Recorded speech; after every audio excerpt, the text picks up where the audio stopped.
Gordon Freeman in the flesh. Or rather, in the hazard suit. I took the liberty of relieving you of your weapons. Most of them were government property. As for the suit, I think you've earned it.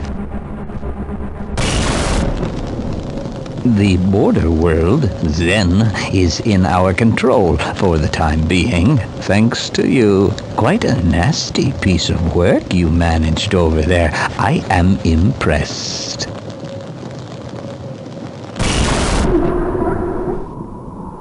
That's why I'm here, Mr. Freeman. I have recommended your services to my employers, and they have authorized me to offer you a job. They agree with me that you have limitless potential.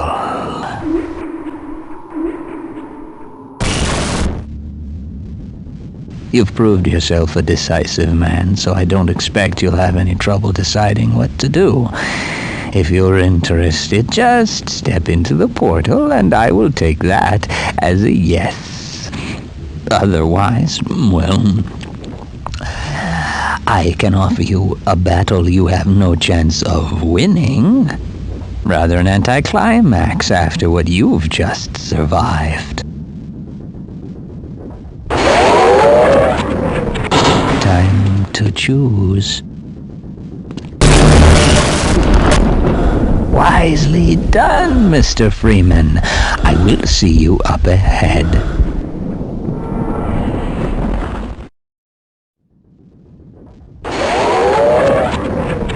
Time to choose.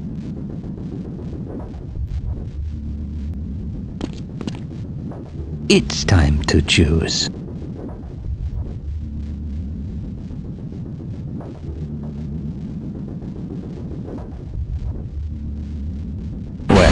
Looks like we won't be working together. No regrets, Mr. Freeman.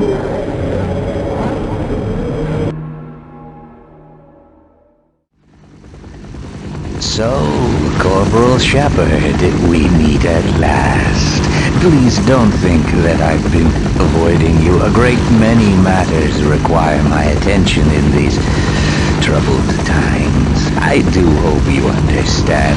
And now I require a further indulgence on your part. I cannot close my report until every loose end has been tied up.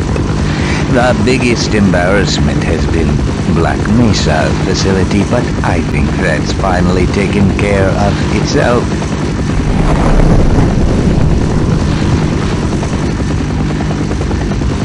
Quite so.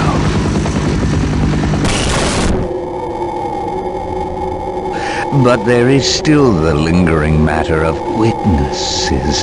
I admit I have a fascination with those who adapt and survive against all odds. They rather remind me of myself.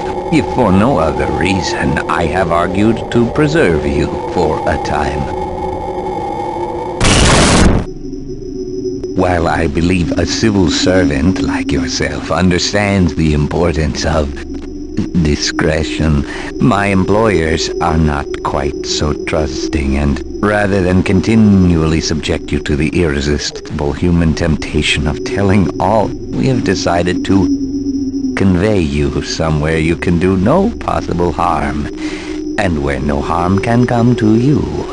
I'm sure you can imagine there are worse alternatives.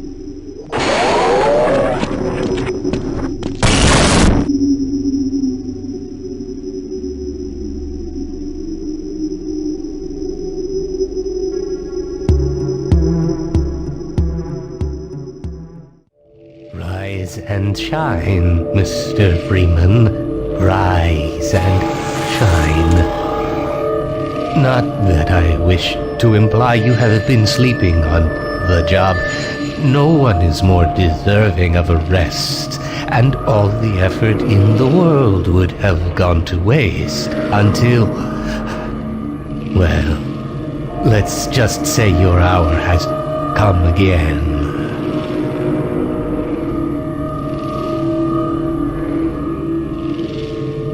the right man in the wrong place can make all the difference in the world.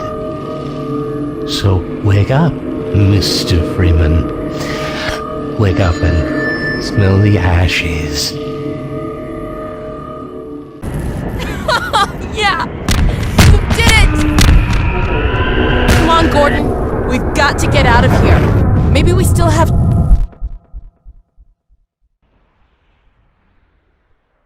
Time, Dr. Freeman? Is it really that time again? It seems as if you only just arrived. You've done a great deal in a small time span. You've done so well, in fact, that I've received some interesting offers for your services. Ordinarily, I wouldn't contemplate them, but these are extraordinary times.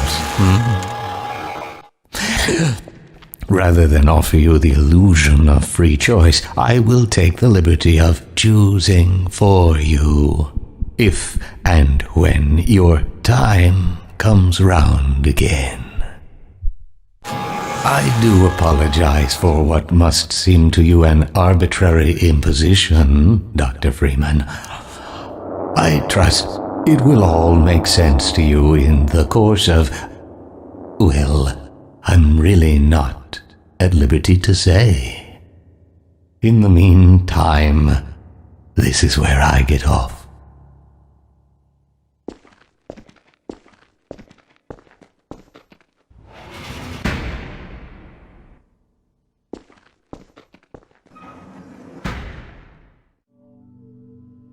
Tell me, Dr. Freeman, if you can. You have destroyed so much. What is it exactly that you have created? Can you name even one thing? I thought not.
We'll see about that.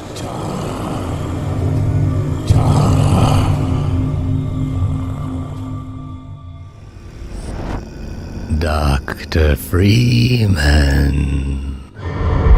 I realize this moment may not be the most convenient for a heart-to-heart, but I had to wait until your friends were otherwise occupied. There was a time they cared nothing for Miss Vance, when their only experience of humanity was a crowbar coming at them down a steel corridor. When I plucked her from Black Mesa, I acted in the face of objections that she was a mere child and of no practical use to anyone. I have learned to ignore such naysayers when quelling them was out of the question. Still, I am not one to squander my investments, and I remain confident she was worth far more than the initial appraisal. That's why I must now extract from you some small repayment owed for your own survival. See her safely to White Forest, Dr. Freeman. I wish I could do more than keep an eye on you, but I have agreed to abide by certain restrictions. Well, now listen carefully, my dear. When you see your father, relay these words. Prepare for unforeseen consequences.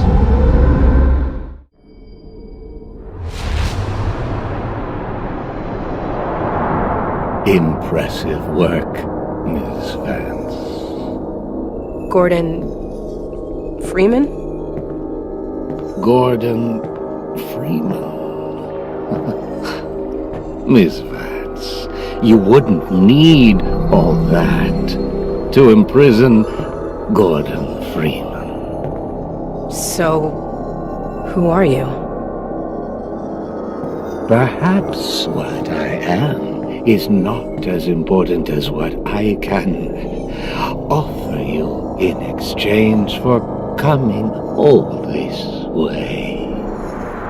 Some believe the fate of our worlds is inflexible. My employers disagree. They authorize me to nudge things in a particular direction from time to time. What would you want nudged, Miss Vance? The Combine off Earth. I want the Combine off Earth. That would be a considerably large nudge. Too large, given the interests of my employers. Well, you asked. What if I could offer you something you don't know you want?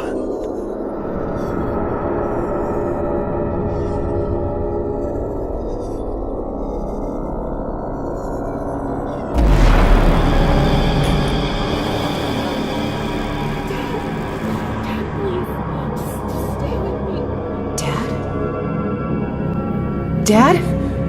What? Is that me? What is this? What's happening? We are in the future. This is the moment where you watch your father die. Unless... What? Unless what? Unless you were to take matters into your own hands.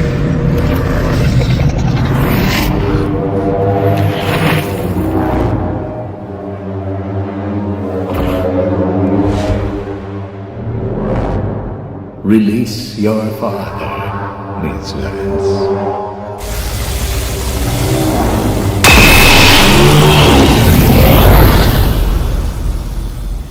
Good. As a consequence of your action, this entity will continue, and this entity will not. Right. So he's okay, right? He lives. My dad lives.